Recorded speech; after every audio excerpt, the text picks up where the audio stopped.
Hello, Kim Townsel here. Thank you for watching. Today we're talking about decision making, which is hard for all of us sometimes, right?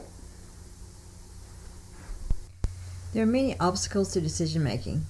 One, a person may lack information or skills. They just haven't had a lot of practice decision making in their lifetime. Two, they may be unsure of their ability to make successful decisions. Or three, they could have a history of bad decisions. They could have what some people call decidophobia, which is a fear of making wrong decisions or a mistake. They could have an overdependence on other people's opinions and don't want to let other people down or look stupid in front of other people. They could just be unwilling to take responsibility. It's the pass the buck syndrome. If I don't make the decision, I couldn't possibly be blamed if it goes wrong.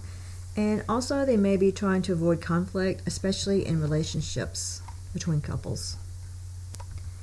There are even more obstacles to decision making. Stress can cause people to make bad decisions or decisions they wouldn't normally make. So can illness and medication. So can depression. People are just basically disabled and don't want to make decisions or unable to make the good decisions they would have made otherwise. They may be guilty of the imposter syndrome, thinking they're not good enough to make this decision, they're not wise enough to make this decision. Sometimes we just feel overwhelmed and don't want to make decisions or truly feel like we cannot handle one more thought in our head. Sometimes people have a fear of the unknown. As long as I don't make the decision, I'm putting off the consequences or the outcome, which is not true.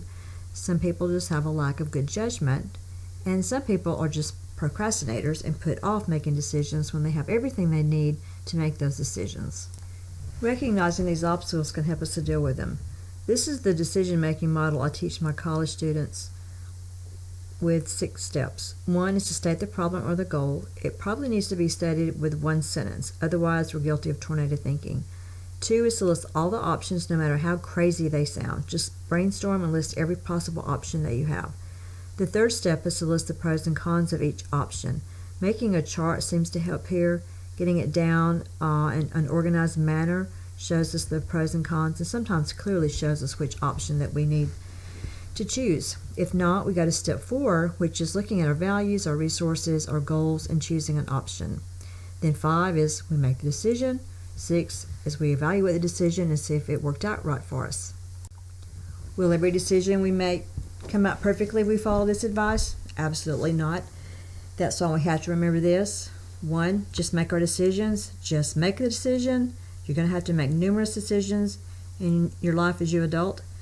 2, enjoy the pleasures of your decisions. There's going to have to be some good stuff coming out of these decisions, otherwise, why are we making them?